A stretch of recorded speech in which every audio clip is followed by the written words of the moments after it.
24절 말씀 저희 같이 읽고 하나님 말씀 나누겠습니다. 24절 시작. 그리고 야곱은 홀로 남아 있었는데 어떤 사람이 나타나 동틀 때까지 야곱과 씨름을 했습니다. 25절 말씀 한 절 더 읽습니다. 25절 시작.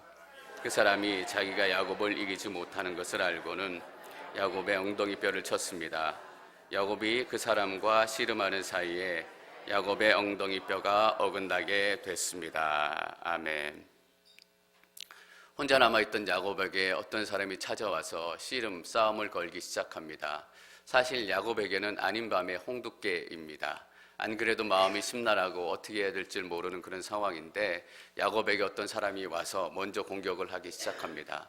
야곱은 먼저 공격을 당한 셈입니다. 깜짝 놀랄 만한 일이죠. 사실 야곱이 기도했던 것은 에서 형님에게 구해 주십시오라고 기도했던 것입니다. 그런데 하나님께서 먼저 에서를 물리쳐 주시는 것이 아니라 야곱에게 나타나셔서 싸움을 거십니다. 에서를 물리치는 방법은 사실 하나님으로서는 간단합니다. 라반을 물리치셨을 때처럼 꿈에 한번 나타나셔가지고 한 말씀만 해주시면 됩니다. 그 전에 제가 어떤 사업하시던 분 모습이 생각나는데요. 어려운 일이 생기면 높은 분을 찾아가서 꼭 이렇게 얘기해요. 전화 한 통만 해주세요. 하나님이 에서의 꿈에 나타나서 손대지 마라 말씀 한마디만 해주시면 모든 상황이 클리어해지는데 하나님께서는 에서에게 먼저 가시지 않고 야곱에게 먼저 가셔서 싸움을 걸고 야곱을 공격하십니다. 우리가 누구에게 싸움을 걸고 공격할 때는 이유가 하나입니다. 뭔가 뺏어올 게 있기 때문입니다. 여러분, 하나님께서 야곱에게 먼저 싸움을 거셨다라는 것은 야곱에게 뭔가 뺏어올 게 있으셨기 때문입니다. 여러분, 야곱이 왜 밤새도록 씨름했는지 아십니까? 빼앗기고 싶지 않은 것이 있기 때문이에요.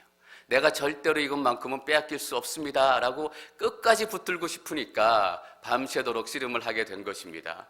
그냥 싸움이 시작되는 순간에 모든 것을 놓아버렸으면 씨름이 금방 끝났을 텐데 밤새도록 갔던 이유는 야곱이 내가 이것만은 놓을 수 없습니다, 이것만은 포기할 수 없습니다 라고 빠득빠득 고집을 부리면서 밤새도록 붙들고 느려졌기 때문입니다. 여러분, 뭐가 그렇게 놓기 힘드십니까? 참 내가 살아왔던 방법과 스타일을 놓기가 참 어려운 것 같아요. 나의 기도하는 습관도 또 스타일도 바꾸는 게 어려운 것 같아요. 내가 이렇게 기도하고 있는데 다른 사람들이 또 다른 식으로 기도하고 있으면 그 사람 기도 소리가 나를 불편하게 해요. 내가 살아왔던 스타일이 포기하기가 너무 어려워요.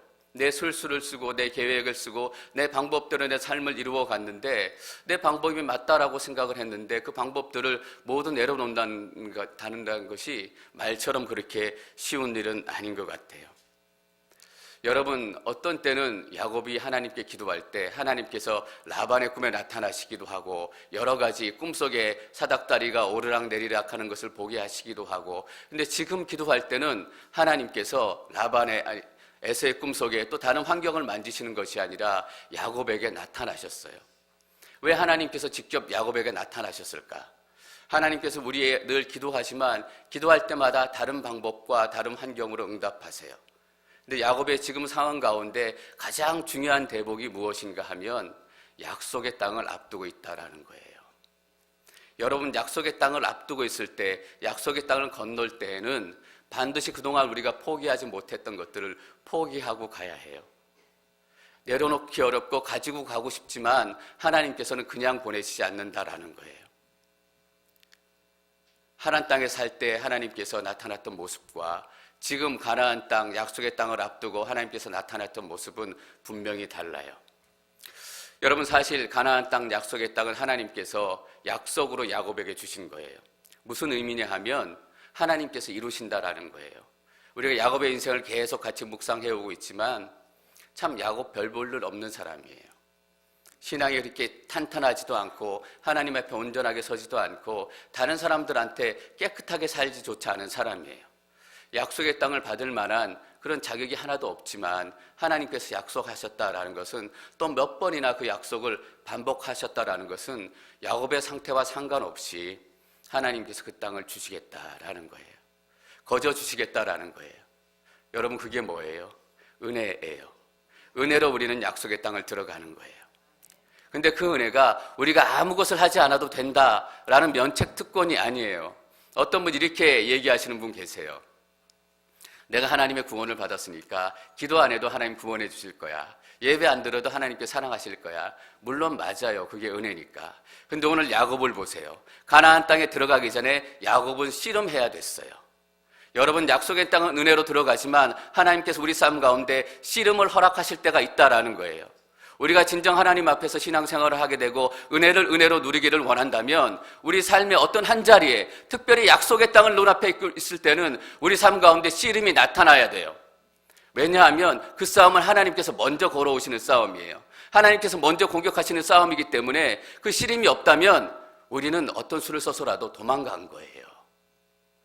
약속의 땅을 앞두고 있는데 씨름과 싸움이 없다. 그건 내가 숨고 있는 거예요. 도망가고 있는 거예요. 하나님께서 그냥 가도록 버려두시지 않는 거예요. 은혜와 우리가 아무것도 하지 않아도 된다라는 그런 면책특권과는 저런 상관이 없다라는 것을 하나님께서는 깨닫기를 원하는 것입니다. 이렇게 해서 야곱은 밤새도록 싸움을 싸우게 됩니다.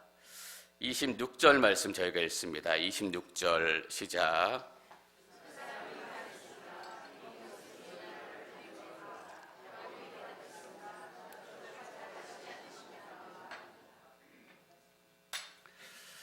야곱이 드디어 이렇게 얘기해요.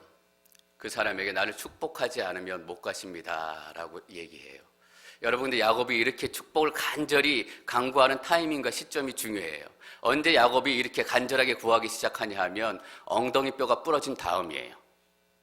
여러분, 씨름 보셨어요? 옛날에 이만기, 강호동 천하장사 할 때 참 재밌었는데, 제가 씨름 선수들 이렇게 모습을 생각하니까 어떤 사람들은 기술이 좋기도 하고 어떤 사람들은 힘이 세기도 해요.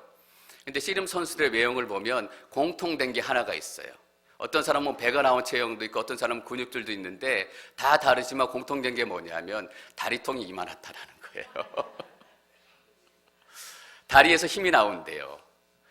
미국 이 자매들 보면 다리통이 이만해요. 형제들 봐도 이만하고. 근데 그 자매들, 형제들 보면 같이 학교에서 공부하면 며칠 밤을 새도 꺼덕이 없어요. 왜 그런가 의학적으로 밝혔더니 힘이 허벅지에서 나온대요. 근데 엉덩이뼈, 여기 환도뼈, 골반뼈가 부러진 거예요. 뭐냐 하면 전투력 상실이에요. 어떻게 골반뼈가 부러지고 다리뼈가 부러진 사람이 씨름을 할 수 있겠어요?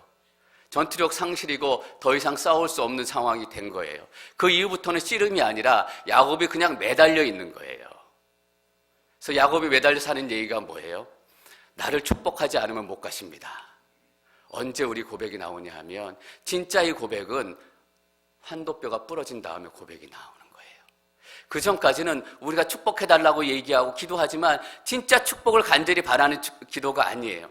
하나님, 내 뜻을 이루어줬으면 좋겠습니다. 내 계획에 승인해 주셨으면 좋겠습니다 라는 그런 제가의 사인이에요.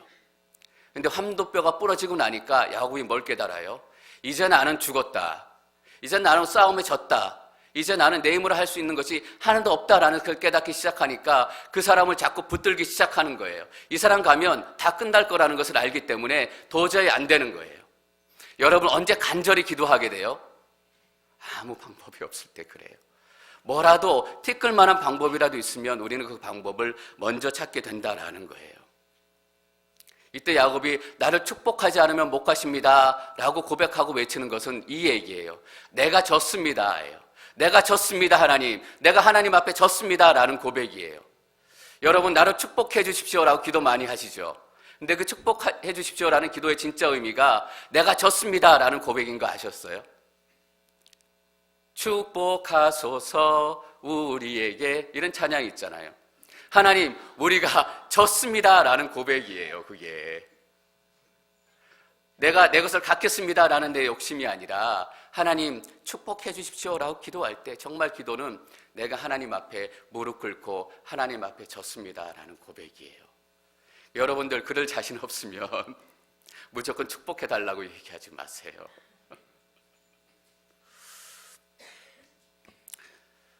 모세가 생각이 났어요. 왜냐하면 지금 야곱이 가나안 땅, 약속의 땅을 건너기 앞에 서 있잖아요. 근데 이 창세기를 제일 먼저 읽었던 사람이 누구냐 하면 광야에 있었던 이스라엘 백성이에요. 이스라엘 백성이 야곱하고 똑같이 지금 가나안 땅을 건너가기 직전에 서 있어요.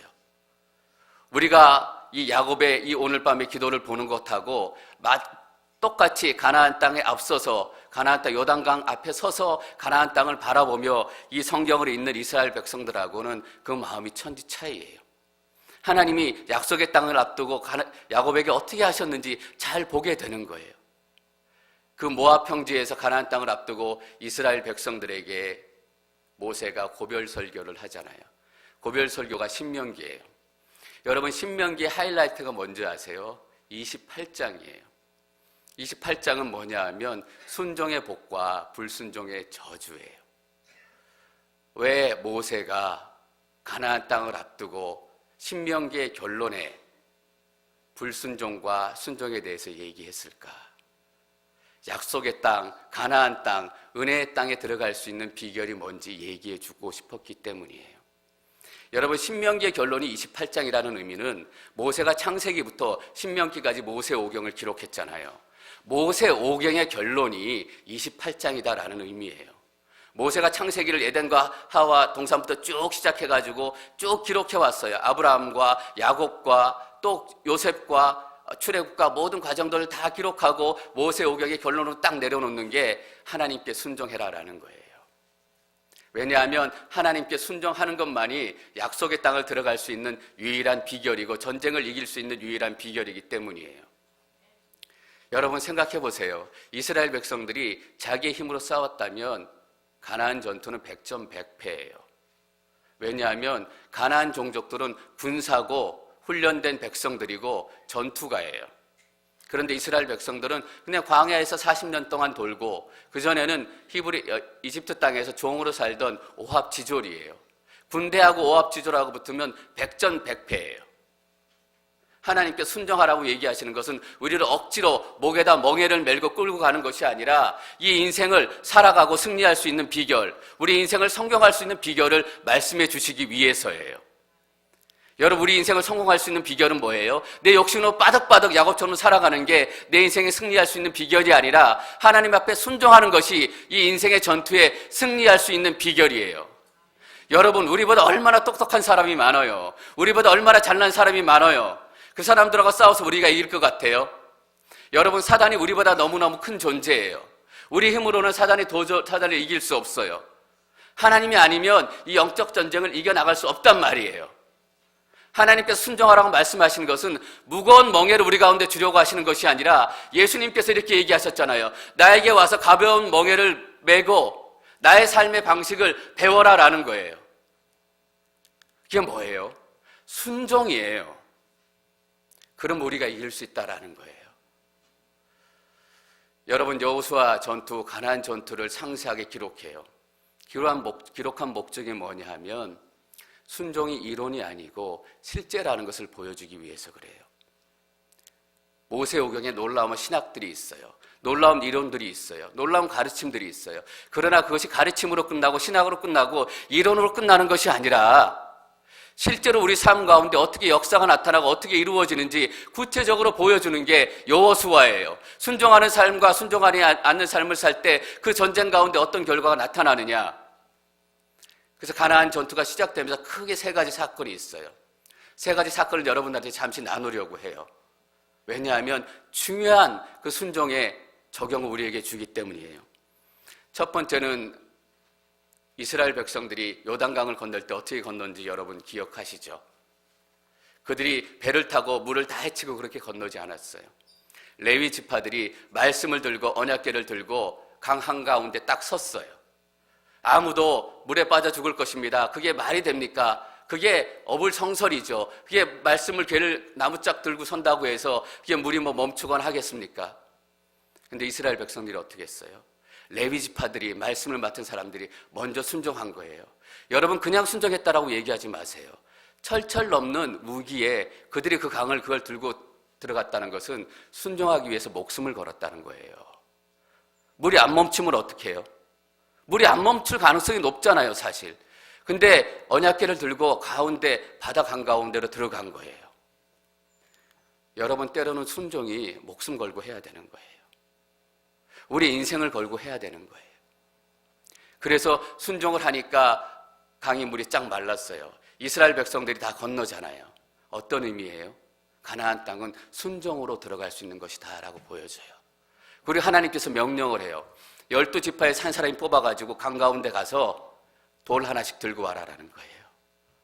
이 사람들은 목숨 걸고 들어가는 거예요. 물이 다시 덮치면 어떻게 해요? 12지파에 한 사람씩 뽑아서 가가지고 너희들 숙소에 기념비로 이 돌을 세워 놓아라라는 거예요. 12지파에서 한 사람씩 나왔다라는 의미는 어떤 의미일까요? 모든 지파에게 동일하게 적용되는 하나님의 말씀이다라는 거예요.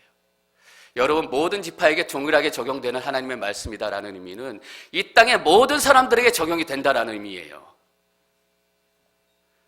예외 없는 법칙은 없다, 그런 말이 있잖아요. 예외 없는 법칙이 있어요. 뭐냐면 하나님의 말씀이에요. 순종하는 삶이 진정으로 승리하는 삶을 살 수 있다라는 것이 하나님께서 이 땅의 모든 사람들에게 주신 공통적인 말씀이고 약속이에요. 아들 잘 나간다고 막 자랑질하고 나의 마음을 불편하게 하는 옆집에 누구나, 복권 맞았다고 자랑하는 누구나, 간당간당은 매달 찌질하게 살아가는 우리나 다 똑같은 삶의 원칙이에요. 우리가 성공하는 삶의 원칙이 하나예요. 하나님께서는 가나안 전쟁을 통해서 이걸 보여주시기 원하셨던 거예요. 그리고 넘어가자마자 동당한 것이 어디예요? 길갈이에요. 길갈에서 하나님께서 훈련하고 전투 준비하라, 계획을 짜라 그렇게 말씀하시지 않고 뭐라고 얘기해요? 할례를 받으라라고 얘기하잖아요. 할례를 받는다라는 것은 어떤 의미예요? 할례를 받으면 3일 일주일을 못 움직여요. 전쟁하러 가서 3일 일주일 못 움직인다는 것은 그 많은 사람들이 강을 건너왔다는 소식을 가나안 군사들은 다 들었을 거예요. 언제라도 쳐들어오고 죽음의 위협이 있는데 3일 일주일을 뻗어서 누워 있어야 된다는 것은 하나님께 나를 맡긴다라는 거예요. 하나님, 내 목숨 마음대로 해주세요. 어때요? 목숨 걸고 순종하는 거예요. 하나님께 할례를 시행하라고 얘기하시면서 이스라엘 백성들에게 문득 이렇게 얘기하세요. 여호수아 5장 6절 말씀 저희가 함께 읽습니다. 여호수아 5장 6절 시작.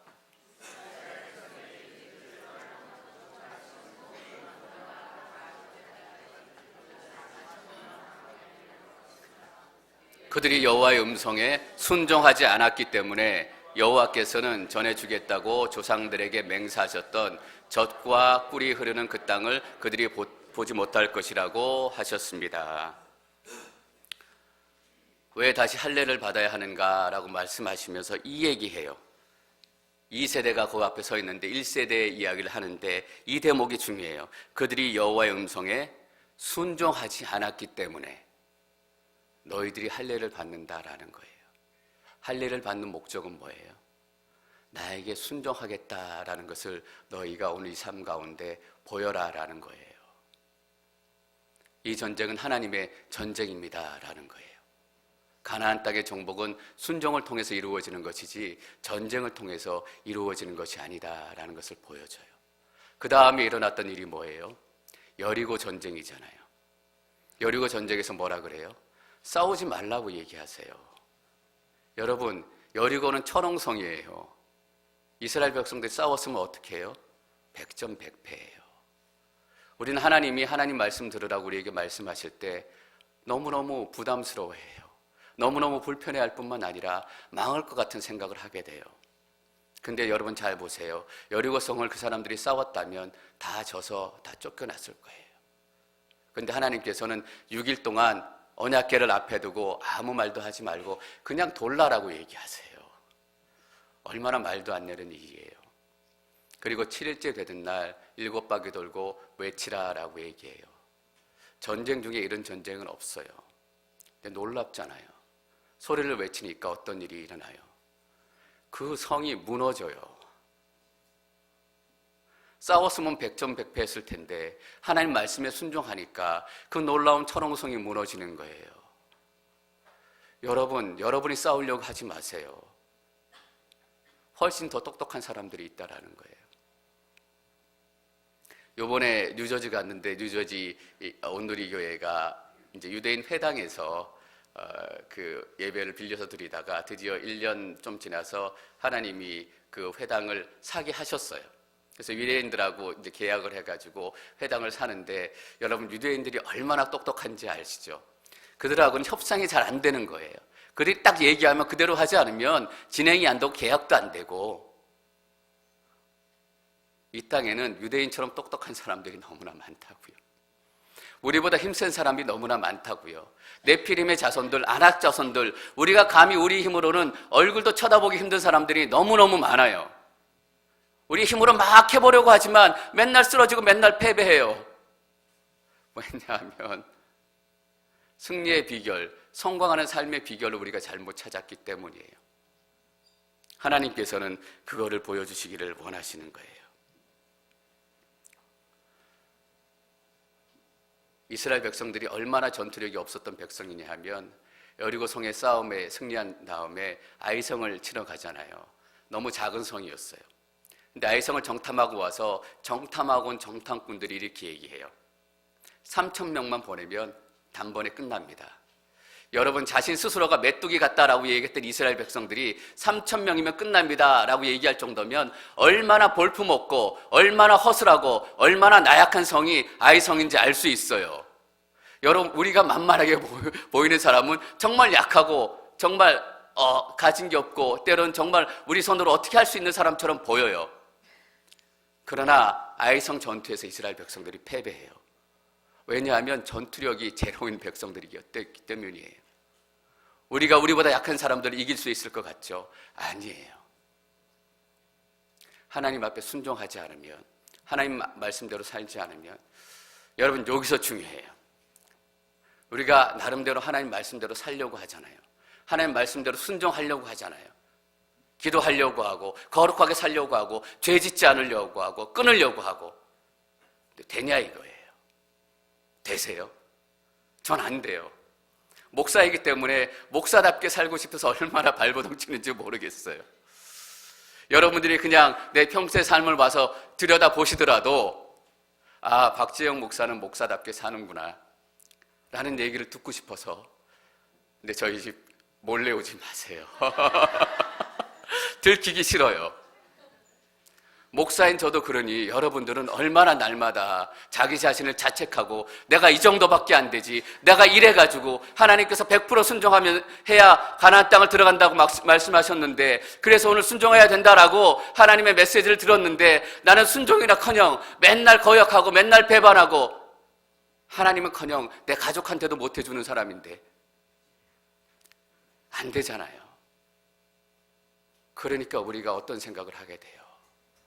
골반뼈가 부러지고 나니까 예수님이 필요합니다라는 걸 생각하게 되잖아요. 그래서 우리에게 복음이 필요한 거예요. 순종하려고 노력해보고 잘 살아보려고 노력하지 않았던 사람은 정말 하나님의 은혜가 어떤 것인지 몰라요.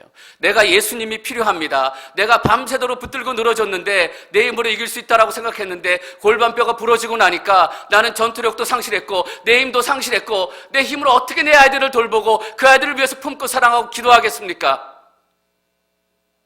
하나님, 그러나 나를 축복하시지 않고는 떠나실 수 없습니다. 내가 예수님이 필요합니다 라고 부르짖는 고백이 야곱의 고백인 거예요. 내가 하나님께 졌습니다 라는 거잖아요. 27절 말씀 저희가 읽습니다. 27절 시작.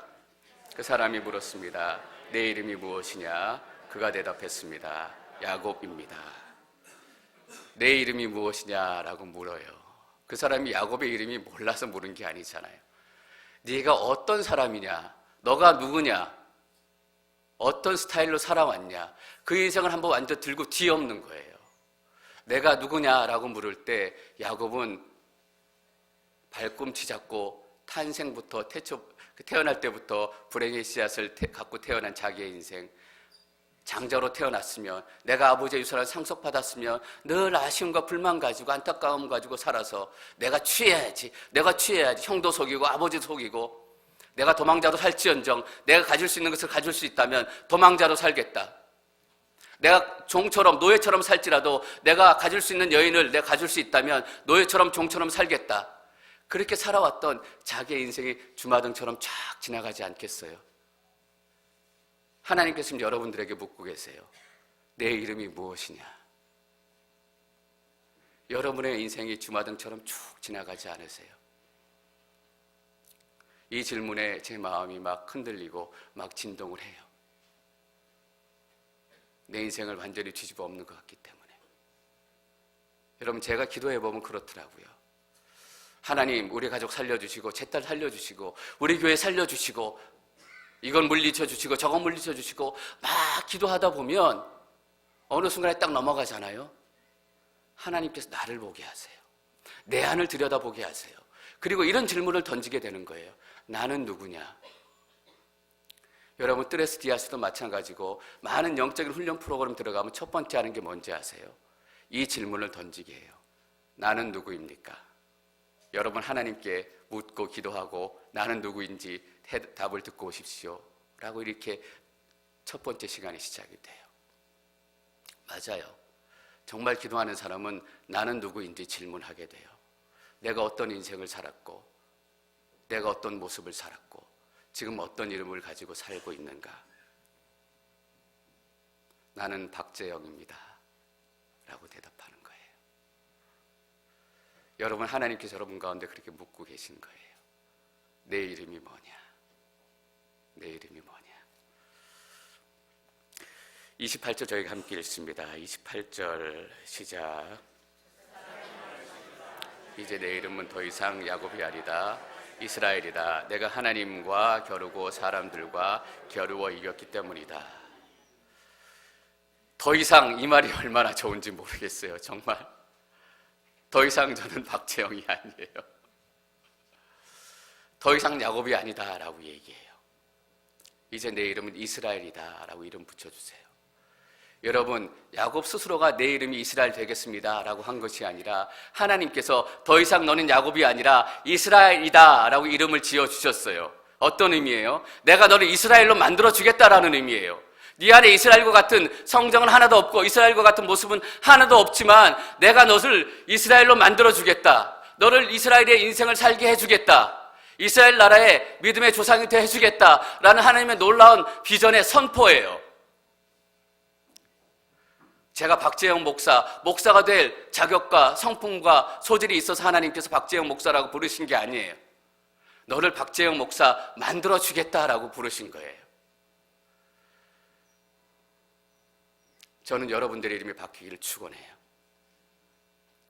이전에는 내가 야곱처럼 속이고 사기꾼으로 살았고 험담꾼으로 살았고 술주정꾼으로 살았고 도박꾼으로 살았고 이제는 꾼으로 살지 않는다라는 거예요. 이제는 쟁이로 살기 시작한다라는 거예요. 뭐예요? 꾼이 아니라 예수쟁이가 된다라는 거예요. 하나님께서 예수쟁이 만들어 주시겠다라는 거예요. 여러분, 그래서 순종한다라는 것이 어떤 의미예요? 그게 은혜예요. 은혜와 순종이라는 말이 반대말이 아니에요. 어떤 분들은 순종하라고 얘기하면 율법은 떠났고 순종함으로 들어갈 수 없는데 우리에게 은혜를 주셨는데 뭘 순종하라고 자꾸 얘기하냐라는 거예요. 순종이 은혜예요. 너를 이스라엘로 만들어주겠다라는 은혜를 누리게 되는 거예요. 더 이상 너는 야곱이 아니라 거짓말쟁이로 사는 것이 아니라 다른 사람들을 품고 살고 다른 사람들을 위해서 기도하고 살고. 여기 보세요. 이스라엘이다. 내가 하나님과 겨루고 사람들과 겨루어 이겼기 때문이다. 여기에 나타난 한 사람이 누구인지에 대해서 학자들이 의견이 많아요. 하나님의 천사다. 이 하나님의 천사일 거예요. 하나님의 현현의 모습일 거예요. 근데 어떤 학자들은 예수님이다라고 말씀하시는 분들이 계세요.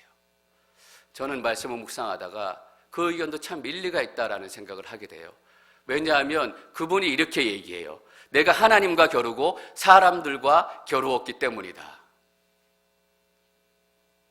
물론 사람들이라는 게 에서를 얘기할 수도 있고 라반을 얘기할 수도 있어요. 근데 하나님이면서 사람인 분은 단 한 분밖에 안 계세요. 누구예요? 예수 그리스도예요. 이게 왜 중요하냐면 예수 그리스도를 만나서 씨름한 사람은, 예수 그리스도를 통해서 십자가를 경험한 사람은 하나님의 얼굴을 보게 된다라는 거예요. 29절 30절 말씀 저희가 함께 읽습니다. 29절 30절 시작.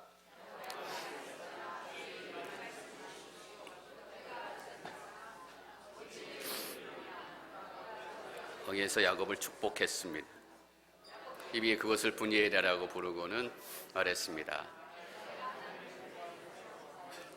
내 생명이 보존됐구나. 야곱도 그 한 분의 이름을 물어요. 주의 이름을 말씀해 주십시오. 그가 대답했습니다. 근데 대답해 주지 않으세요. 여러분, 이름은 윗사람이 아랫사람한테 묻는 거예요. 윗사람이 아랫사람한테 내 이름이 뭐냐, 내 인생이 어떠냐 묻는 거지, 아랫사람이 윗사람한테 묻지 않아요. 아마 이 대목을 서양 사람들은 아마 잘 이해하지 못할 것 같아요. 걔는 로버트 뭐 이런 마음대로 부르니까, 토니 이름, 아버지 이름도 부르고, 엄마 이름도 부르고, 선생님 이름도 부르고, 목사 이름도 부르고, 이름 부르니까 이런 의미를 잘 모를 거예요. 근데 우리는 이런 의미 알아요.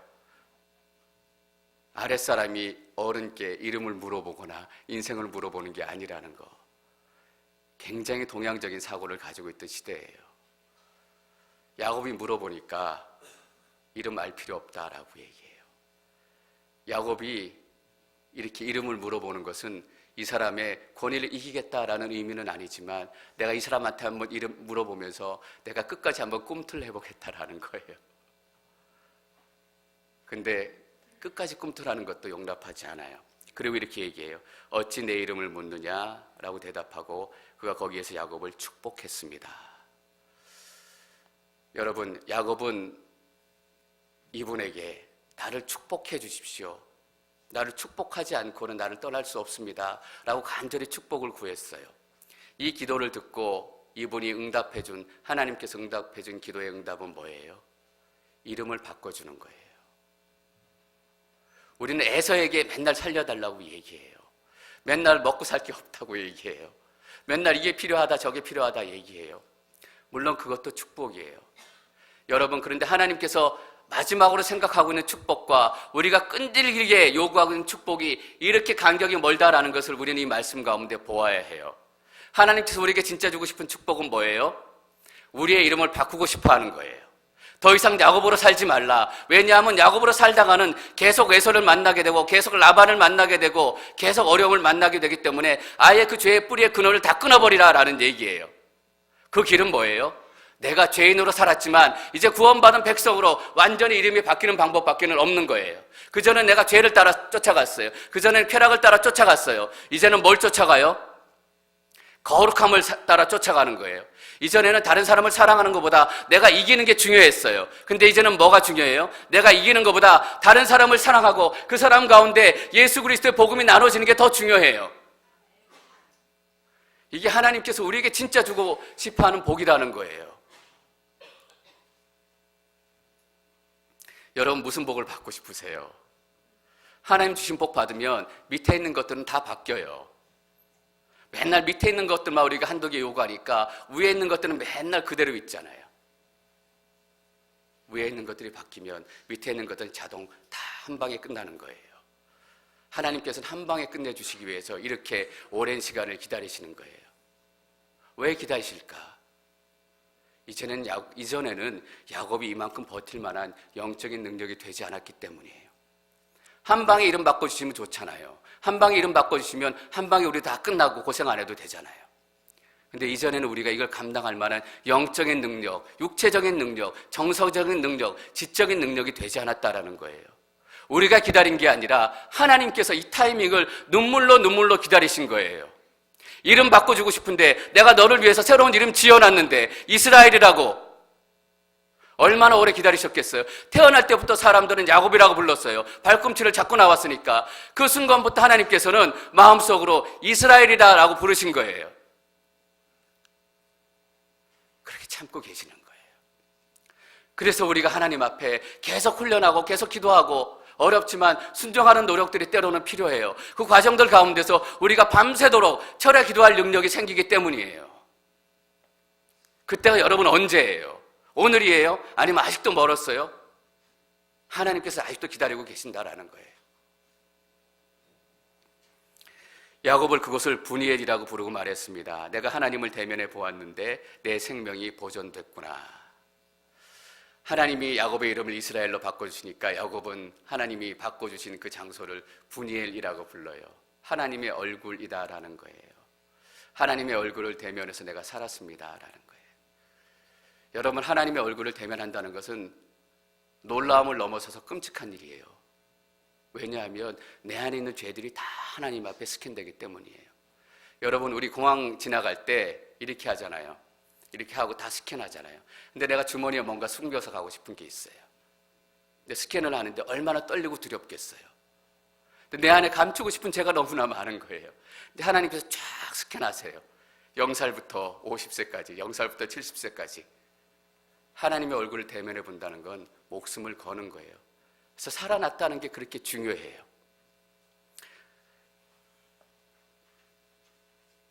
여러분, 예수님의 얼굴을 만난 사람은, 예수님하고 씨름한 사람은 하나님의 얼굴을 보고도 살게 되는 거예요. 죄의 문제가 해결이 됐다라는 거예요. 하나님의 얼굴을 본 사람은 에서의 얼굴을 두려워하지 않아요. 왜냐하면 제일 무섭고 두려운 분의 얼굴을 보았기 때문이에요. 에서 얼굴은 게임도 안 되는 거예요. 결론 말씀으로 32절 저희가 함께 읽겠습니다. 32절 시작. 그 사람이 엉덩이 뼈에 힘줄을 쳤기 때문에 오늘날까지 이스라엘 자손들은 엉덩이 뼈에 붙은 힘줄을 먹지 않았습니다. 오늘날까지 이스라엘 자손들은 엉덩이 뼈에 붙은 힘줄을 먹지 않았습니다. 뭘 먹었느냐, 뭘 먹지 않았느냐가 중요한 것이 아니라 오늘날까지 이스라엘 자손들은, 이게 중요해요. 왜 중요하냐면 하나님의 말씀, 신앙은 오늘의 이야기이기 때문이에요. 야곱 시대의 이야기가 아니라 오늘날까지 이스라엘 백성들이 교훈을 붙들고 그들이 지금 가나안 땅을 들어가기 위해서 준비하고 있는데 그들이 받는 교훈은 뭐예요? 순종으로 들어가야 한다라는 거예요. 모세가 또 강조하고 실제로 삶 가운데 그렇게 보여주는 거예요. 여러분, 하나님의 말씀은 몇천 년 전의 이야기를 하는 게 아니라 오늘 이 시대를 살아가는 순종의 이야기, 우리의 모습을 이야기하는 거예요. 제가 한 목사님의 이야기를 짤막하게 얘기하고 끝낼게요. 오늘의 교회에 한 목사님이 계세요. 그분은 하나님 앞에 순종하며 살겠다, 하나님께 주신 응답이 아니면 내가 절대로 아무것도 하지 않겠다라고 결단하고 사시는 목사님이세요. 그래서 컴퓨터를 하나 사는데도 하나님의 응답이 없으면 6개월 동안 기도해요. 옆에 있는 사람도 속 터지는 거죠. 컴퓨터 하나에 뭐 크게 나라가 뒤바뀔 일이 일어나겠어요. 그렇게 목회해가지고 목회가 되겠어요, 여러분? 제가 컴퓨터 하나 사는데 6개월 동안 방에 앉아서 기도한다고 생각해 보세요. 저 이상해졌다고 다 얘기하실 거 아니에요. 목회가 안 된다고요. 저렇게 목회해서 절대 목회가 성공할 수 없다. 그분 하나님의 응답을 들기 전까지는 방에서 나오지 않는다라는 거예요. 여러분, 그렇게 하나님 말씀에 순종하고 그렇게만 살아가면 목회가 돼요? 안 돼요. 일이 진행이 돼요? 안 돼요. 놀라지 마세요. 너무너무 목회를 잘하고 계신다라는 거예요. 그분이 계신 곳에는 계신 것 자체만으로도 예배의 능력이 나타나고 삶의 능력이 나타난다라는 거예요. 여러분, 순종하며 살면 목회가 잘 안 될 거다, 하나님 방법대로 살면 이렇게 해서 목회가 될까, 그런 두려운 마음이 저에게도 있어요. 여러분 있죠? 내가 하나님 말씀대로 정직하게 똑바르게 살면 먹고나 살까? 걱정하지 마시라고요. 말씀대로 사는 사람이 정말 잘 먹고 필요한 거 먹고 사는 거예요. 저는 이 말씀을 통해서 오늘 여러분들의 이름이 야곱에서 이스라엘로 바뀌기를 축복합니다. 여러분의 순종의 삶 가운데 여러분의 노력이 아니라 하나님께서 바꾸어 주시고 하나님께서 여러분의 삶을 온전히 새롭게 하실 것임을 믿습니다.